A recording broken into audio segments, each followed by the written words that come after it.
Alright, welcome to this Level 2 Physics 2021 electricity exam. Let's crack into it. Okay, so your first question is on circuits. Bob is investigating circuits in the lab and starts with the circuit shown below. So the voltage across this whole thing is 12 volts. This is what is being supplied to everything in the circuit. And so we need to work out the total current in this circuit. Okay? So, how do we do this? Well, let's first start off by considering everything that the question has provided us. So we've got the voltage, which is 8 volts, okay?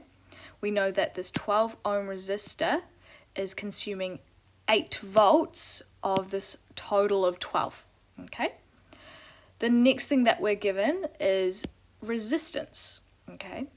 So if we want to work out the total current in a circuit, we need to work out the total resistance, okay? So we need the totals of everything to work out the total of something, if that makes sense. It will if it doesn't.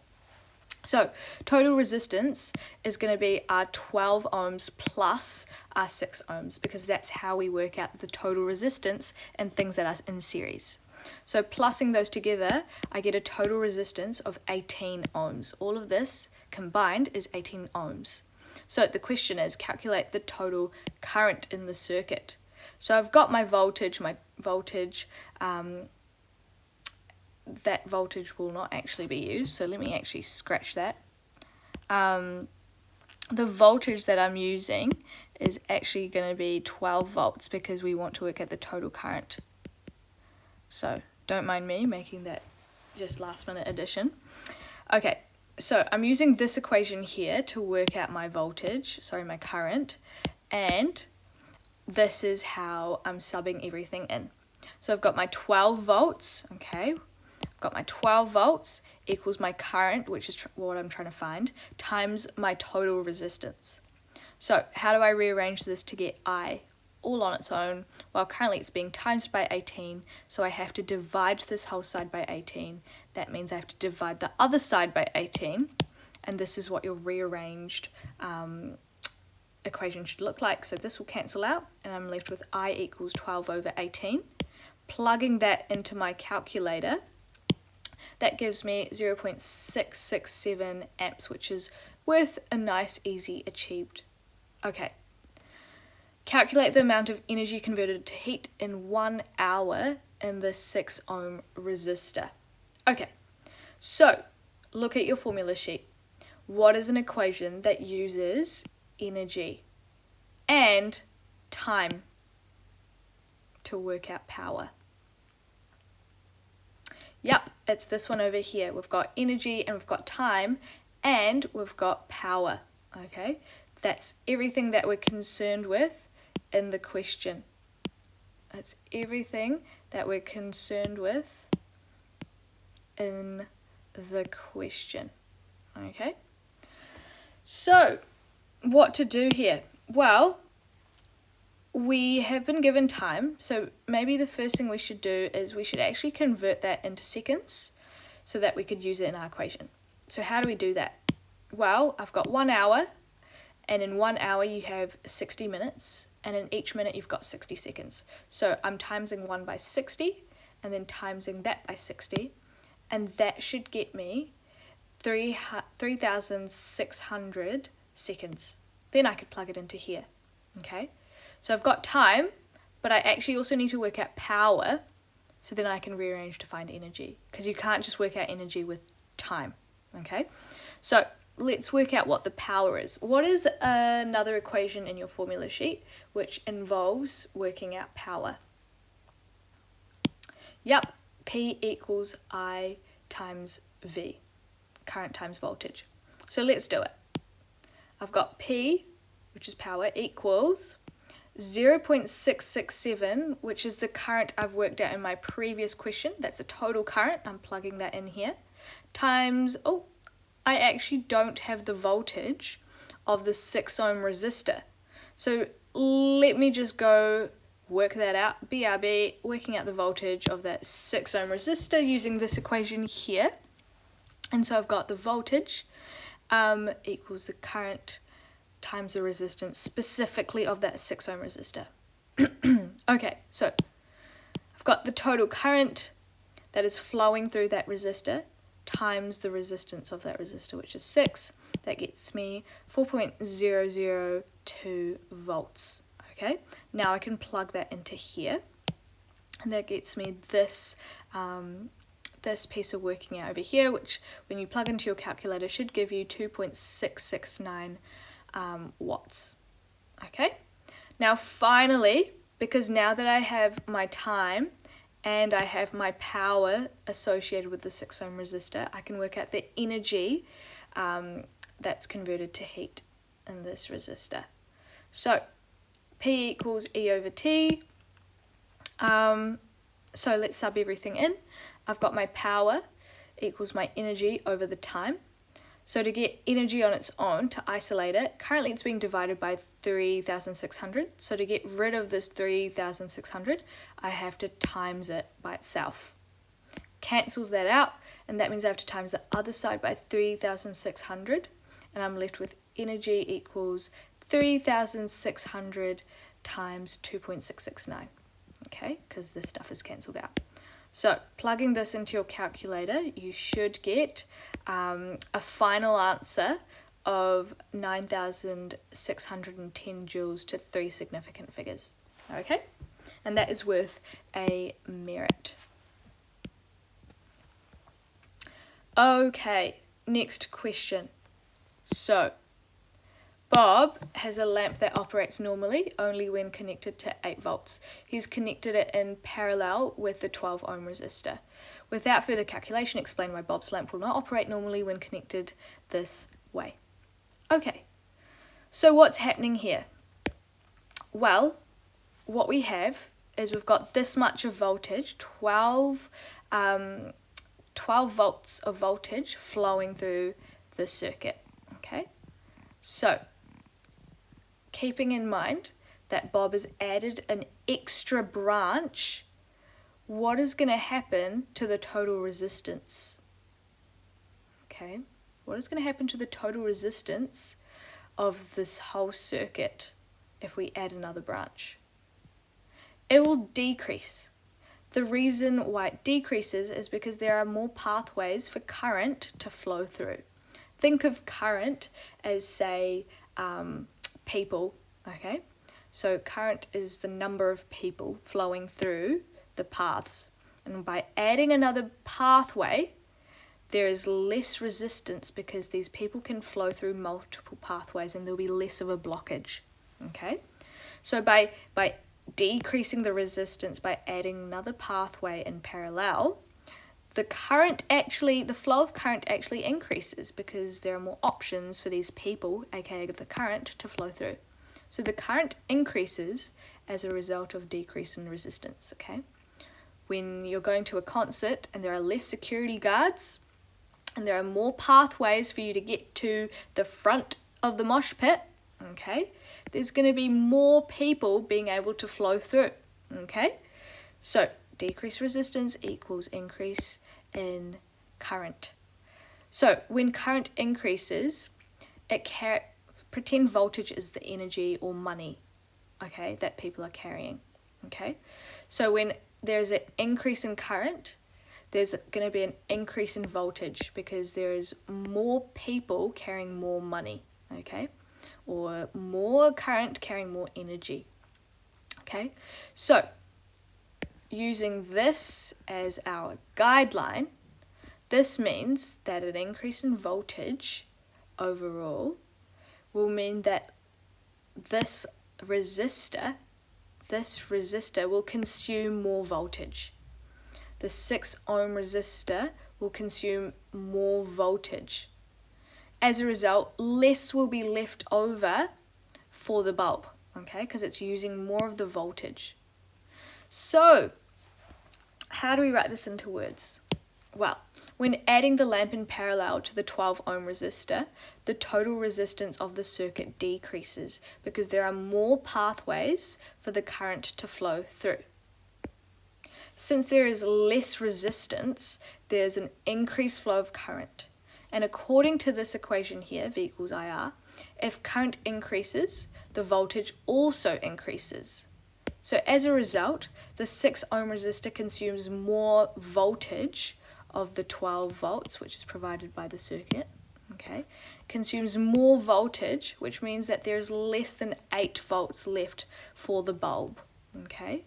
So we don't have to carry out any calculations, it's all just hypothetical. So it would not operate normally, okay? And if I just quickly check the marking schedule for that, that over there is worth a merit, okay? So getting this answer is worth a merit. Okay, you just have to link all these statements together. You have to link these ideas together and explain it, okay? Next question, let's do it. So, Bob finds another lamp that has a resistance of 4.57 ohms. He connects the lamp to the original circuit in parallel with the 6 ohm resistor, okay? With the 6 ohm resistor. Calculate the voltage across the lamp. What's an equation that you could use to work out voltage? Yeah, this one here, and we might be using this a little bit. Okay, so voltage across the lamp. The first thing that you want to do is you want to actually work out the total resistance in the circuit now, okay? We've added something. Bob has added another bit of resistance, which is 4.57. We want to calculate the total resistance of this whole circuit. How do we do that? We have to find the total resistance of the parallel component and plus it, add it to the series component. How do we add resistance in parallel? We use this equation here. Let's sub everything in. So I've got my total resistance in parallel equals 1 over 6, which represents this resistor, and then 1 over 4.57, which represents the bulb, okay? I've drawn that here. Okay, popping this in my calculator, I get 1 over 6 plus 1 over 4.57 equals 0.385. Now, to work out what resistance is, okay, to get that all by itself, what I can do is I can literally just use a little swapperoo trick where I swap the bottom of the fraction with what is known on the other side of the equal sign, and I get 1 over 0.385 equals RT. Popping this in my calculator, I get the resistance of the parallel component to be 2.597. Alright, but that's not finished yet. We've only worked out the parallel component. We need to add the series component on to find the total resistance in the circuit. And that is going to be 2.597, which is what we just worked out, plus 12. And that gives me 14.597 ohms. So now I've worked out the total resistance. Now I need to work out the total current based on this new resistance. So how am I going to do that? Well, the total current in a circuit can be used, worked out using this equation here. And so what I'm going to do is I'm going to sub everything I have in. So I've got a total of 12 volts, and then I've got my resistance, my total resistance. Using my total values will allow me to work out the total current. So to get rid of the 14.597 and get current on its own, currently it's being times by 14.597, so I have to divide this whole side by 14.597, cancels out on this side, I have to do the same on the other. So I'm left with total current equals 12 over 14.597. Plugging that into my calculator, I get 0.8221 amps. Okay, so now I have the total resistance and I've got the total current in the circuit. What do I do next? Well, I want you to appreciate that we've got 12 volts here, okay? And so some of the volts is being used up in this 12 ohm resistor, and then the rest of it is flowing through this component here. The voltage, okay, the voltage splits evenly across the branches, okay? Voltage splits evenly in parallel. Okay, so each branch will have the same voltage going through it.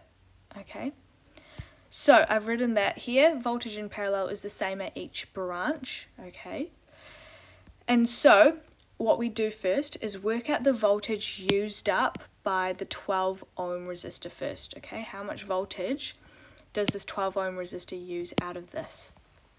Well, let's use this equation again. I told you we'd be using it quite a bit.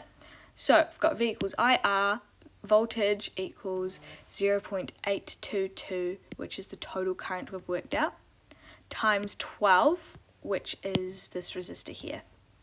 Plug that into my calculator, I get 9.8652 volts, and that's how much this 12 ohm resistor uses. Okay, 9.8652 volts. So how much does this component use? I know that this component has used up 9.8652 out of this, okay? How much is left over for this? Well, this is what I have to do. So I have to minus this voltage from the total circuit voltage to see what's left over for this 6 ohm and the lamp. So I've got 12, which is the total voltage, minus the voltage used up by the 12 ohm resistor, and that will leave me with 2.1348 volts, which is what's left over. So that is how much is used by the lamp. Okay, this is how much voltage is left over and used by the lamp and the 6 ohm resistor, and that is worth an excellence. That is worth an excellence. Working out one correct calculation is worth an achieved, and then getting this current value here is worth a merit, and doing everything correctly is worth an excellence. Alright, moving on. Alright, question 2, electric fields. The electric field lines between the two parallel plates are shown in the diagram. Okay, let me just get my laser.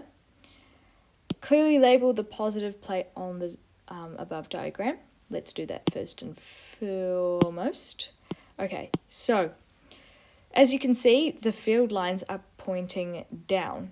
And you should know that in conventional current, we always go from positive to negative. So that means the top plate must be positive and the bottom plate must be negative. Okay. Describe the field between the plates and explain how the diagram shows this. Alright, what you can see here is that these field lines are evenly spaced, and since they're evenly spaced, that shows that the field is uniformly distributed. The electric field between the plates are uniform. This is represented by the field lines being evenly spaced. This part here, if you mention this part, it's an achieved. Adding this part gives you the merit. An experiment is carried out on the surface of Earth where a charged droplet with this mass is held stationary between different set of parallel plates. The voltage across the plates is 240 volts. Okay, and the distance between the plates is 2 centimeters, and I've just converted that to meters for future equations. So what is it asking us to do? Add labeled arrows to show the two forces acting on the stationary droplet. Okay, so because it is this droplet is suspended right in the middle, the forces are balanced. We can assume that the forces are balanced. So the force pulling it down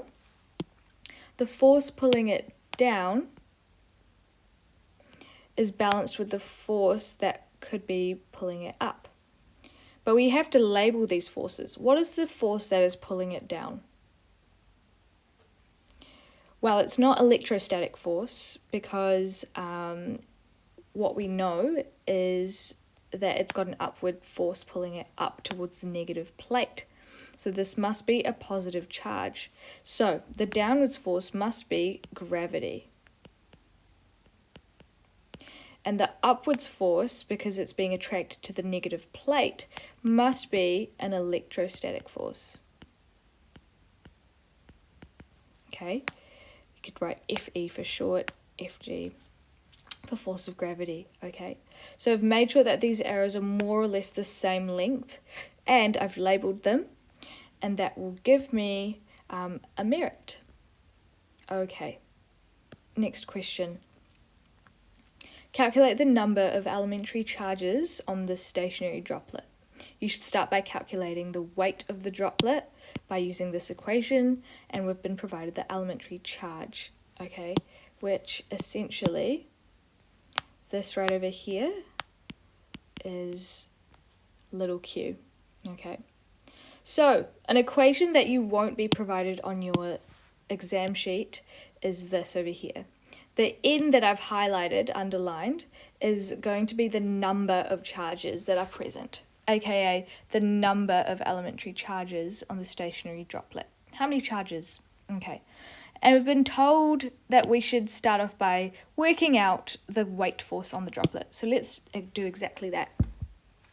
So, I've substituted in a few values to this equation. We've got the mass over here times by the acceleration or the force of gravity. Pop that into your calculator and you should get this value here. Next thing that we have to do. Well, let's work out the number of charged particles on this droplet.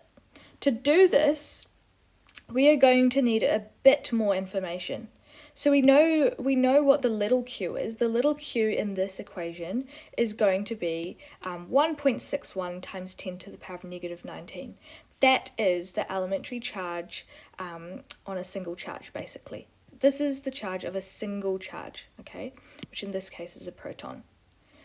What we want to find out is the net charge, big Q, so then we can rearrange this whole thing to find out what the number of charges are on this droplet. So how do we find out big Q? Let's follow the arrow and see.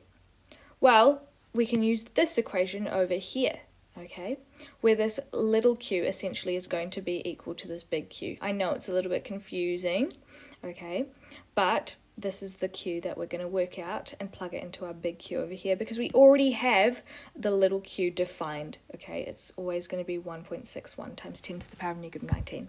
So the only place that this Q can be substituted into is this one over here. Okay, so do we know what the force is? Yes, we do, because the weight force is equal to the electrostatic force, okay? So we could plug in the weight force that we've worked out here into this, because the weight force is equal to the electrostatic force upwards. That's the assumption we can make because the drop is floating. So plugging that in, and we can get this line of working here. So I've got the weight force equals E times Q. All right. So we're trying to find out Q, right? But to find out Q, we need to find out what E is. So what is an equation that we can use? Let's use this equation and work out what E is. So the E is basically the electric field strength, okay? And that is the voltage divided by the distance. So the voltage that's provided in this question is 240, and this right here is the distance that I've converted to meters. Plugging that in, I get this value as the electric field strength, and it is volts per meter, okay, volts per meter. Now that I've worked out E, the electric field strength, I could plug that into the equation, okay, so now I've got enough information to work out what Q is. So I've got the force equals the electric field strength with that, which I just calculated, times Q. How do I get Q all on its own? Well, currently it's being times by 12,000. So to get rid of times 12,000, I have to divide this side by 12,000 and cancel it out. That means I divide the other side by 12,000. So I'm left with Q equals this side of the equation over here. And plugging that in my calculator, I get this value. And remember not to round too early, team. So now that I've got Q, finally I could plug in this Q into the Q in this equation. Okay, and remember not to plug it into the little q because this is already defined. This is already a set number. Okay, so the only other q I could plug it into is the big Q. Okay, so now here's what I can do. I could substitute in all my values. So I've got my big Q, all right, my net charge, times equals the number of charges times my elementary charge from the equation. I plug that in. Now how do I rearrange to find the number of charges on this drop? Well, I have to get rid of this times 1.61 times 10 to the power of negative 19. So to get rid of this, I divide this side by this value, cancels that out, and I'm left with n equals this side of the equation here. Okay, what I do to one side is what I do to the other side. So I get n equals this massive number here. Rounding that to 3 significant figures, you should get 2.98 times 10 to the power of 6. If you didn't get this and you're slightly off, you probably rounded too early, so make sure you check your working. Okay, so this is worth an excellence. Getting one equation correct is worth an achieved. Getting the merit point is when you work out what Q is, and then getting the excellence is doing all of that. Okie dokie. Question 3. Wow, that felt really short. Not bad. Okay, so question 3. The diagram below shows a simple electric motor. The direction of the conventional current through the wire is shown by the arrows. Okay, calculate the value of the force on the side of AB. So AB, let me just highlight that, is over here. Okay, and the length of it is 5 centimeters. I like to convert things to what they need to be converted to. So this is going to be divided by 1,000, and that's going to be 0.05 meters. Okay. So calculate the force on this wire. Whenever we're dealing with force on a wire, we have to remember use this equation over here. F equals Bill, because Bill loves wires. That's just how I'm going to remember it. It's a little bit cheesy, but hey, whatever floats your boat, whatever helps you remember, use that. So if we're using this equation to figure out the force on a wire, we also have to use the left-hand slap rule if it pops up, which I'm sure it will. Okay, first things first though, let's calculate the force on the side of AB. So we're using F equals Bill, okay, where F is the force that is on the wire, acting on the wire. B is the magnetic field strength. Let me highlight that. Is the magnetic field strength, that's B. And we've also got this, which is the length of the wire, okay? And current is also provided to us over here. Current is also provided to us over here. Okay, substituting everything that we have in. We have B times I, which is 2.3, times L, which is 0.05. Popping that in my calculator, I get this value here, this unrounded value, and then I round it to 2 significant figures this time, because this is what the question is sort of giving us, everything in 2 significant figures. So this is your final answer. What am I missing, team? What am I missing? What is force measured in? That is right, newtons. Okay, newtons.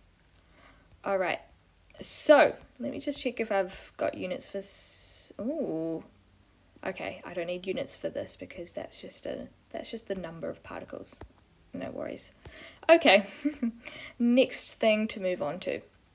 For each part of the wire, state the direction of the force as either of these things over here. So, the direction of the force on A and B. Before we delve into this, remember what I said earlier? We have to use the left-hand slap rule. Okay, so, using the left-hand slap rule, I've done a little bit of a gnarly diagram here. Get out your left hand, and you should know that once you get out your left hand, your thumb represents the force, Your thumb represents the force on the wire. Your index finger represents the magnetic field direction, B for magnetic field direction, and then I is the direction of current. So altogether that's FBI, okay? So here's how we do it. Let's start off by orientating our left hand and making sure that all the fingers are 90 degrees to one another. Okay, so hold your hand up. Everything is 90 degrees to one another. So here's something to keep in mind. Your magnetic field direction always goes from the north magnet to the south magnet. Okay, so in this case, your middle finger is pointing this way. Okay, your middle finger is pointing this way. Okay, then your current, as you can see by the arrow that is already here, is pointing in this direction. So you are going to have to orientate your middle finger, which is your current, okay? Your middle finger, which is your current, has to be pointing upwards, okay? So now what you're left with is your thumb, which is the force, which is pointing straight into the page. So it's going down into the page, okay? And I'm going to do a dotted line to represent that, okay? So you've got your magnetic field strength, your magnetic field direction going from north to south, and that is represented by your index finger. Then you've got your current, which is your middle finger, and it's pointing in the direction as shown by the wire, okay, over here. And then finally you got your thumb pointing into the page or down, okay? And so the direction of the force on AB is into the page. Okay, direction of force on B and C. Give it a go. I'll give you a second to try this one out. Okay, so what you would have noticed is that you actually can't, no matter how much you try, you actually cannot orientate your hand in the right way. And the reason why is because whenever the wire is parallel to the magnetic field direction, whenever your wire is parallel to the magnetic field direction, there is actually no force. Okay, so there is no force from B to C. So there is no force. Direction of the force on C to D. Okay, so we're concerned with this right over here. Okay, so again, get your left hand out, and now I want you to try orientate your hand in the correct way. So again, we've got our index finger. It is pointing in this direction over here, okay, because that doesn't change. But this time, the thing that is changing is the direction of your middle finger, which is current. And as you can see, it's going this way. So, index finger to the right, and then middle finger down like this, and then you've got your thumb, and as you can see, your thumb is pointing upwards. Okay, it's pointing out of the page, and I cannot exactly draw that, but I'll just attempt to, and that's my thumb pointing out of the page. So the direction, the force on the wire is pushing it up, okay, up out of the page, which is the opposite to the other side. So you should get the direction of the force on CD is out of the page. So this whole coil is literally twisting in this direction, okay? If you can visualize that in 3D. Alrighty. Next question. We've got the diagram below showing a simple generator. The coil contains 60 turns of wire and is rotated clockwise. And so we've got the magnetic field strength here, and then we've got all of our lengths over here. The one that we're concerned with is, let's have a read. We're concerned with calculating the value of the induced voltage induced voltage in the coil when the wire AB is cutting the field at 6.2 meters per second, and that is a velocity value. And this is the voltage that we're trying to figure out, the induced voltage for A and B. So the one that I'm concerned with is this one here, and I might as well just turn this into meters as we go.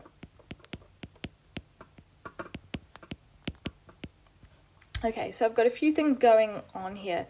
I've got the induced voltage, which I need to figure out.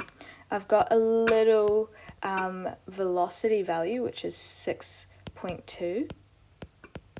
And then I've got the magnetic field strength, which is 4.7.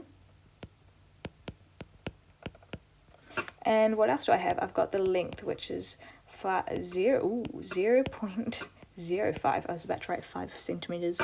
No good. Okay, based on everything that we have, what should I use from the equation sheet? Yes, indeed. I've got this equation here.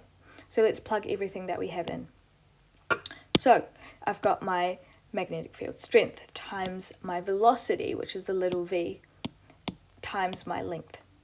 Now, plugging this into my calculator, this is the induced voltage, okay, that I get.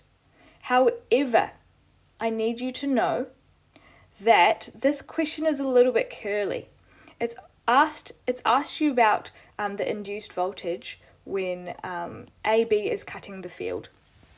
However, while AB is cutting the field, on the other end, so is CD, okay? So we're going to have to times this value by 2, and that is a sneaky part of this question. So, timesing this by 2, and another thing to do is because the coil contains 60 turns per wire, we have to times this value by 60, okay? Because we've just worked out what 1 turn of wire is. So we have to times this by 2 and by 60. Okay, so I've done that here. You should get this value. And I've rounded it, and I've got this induced voltage with units. Okay. Rightio, moving on. The diagrams below show the coil and the generator being rotated clockwise. In which positions of the 4 positions labelled A to D above would the largest voltage be generated? So the largest voltage will be generated in A and B. Was I meant to do A and C? I think I was meant to do A and C. So let me just fix that up, team. So largest voltage will be induced in A and C, and then no voltage would be generated in B and D. Why is that? Well, the largest voltage will be, I've done that mistake again, will be generated in A and C as the force on the wire is perpendicular to the magnetic field direction. So maximum voltage will be induced, okay? So the force on the wire is perpendicular to the magnetic field. Let me show you what that looks like. So I've got the magnetic field strength going from north to south, okay? And as you can see here, that as this turns, we've got one side of this coil going down and the other side going up. So you can see that's going perpendicular to that magnetic field strength, okay? And the same is for position C, okay? So it's going, this side's going up, this side's going down, and it's cutting across that magnetic field strength. Okay, so position A and C induce the biggest voltage. Okay, any wire that moves through magnetic field induces a voltage. Okay, a voltage is created. Okay, so position B and D, however, so we've still got a magnetic field direction over here, but as you can see that this arrow over here indicates that this part of the coil is moving this way and this part of the coil is moving this way as it turns. So it's going in parallel, okay? It's going parallel to the field strength, whereas in A and C it's perpendicular. It means 90 degrees. So in position B and D, the wires are moving parallel to the field, so no voltage is induced, okay? So moving on. Last part, clearly indicate on each appropriate diagram the direction of any electron movement caused by charge separation when the coils rotate. So now we need to explain basically the direction of electron movement, which is the current, okay?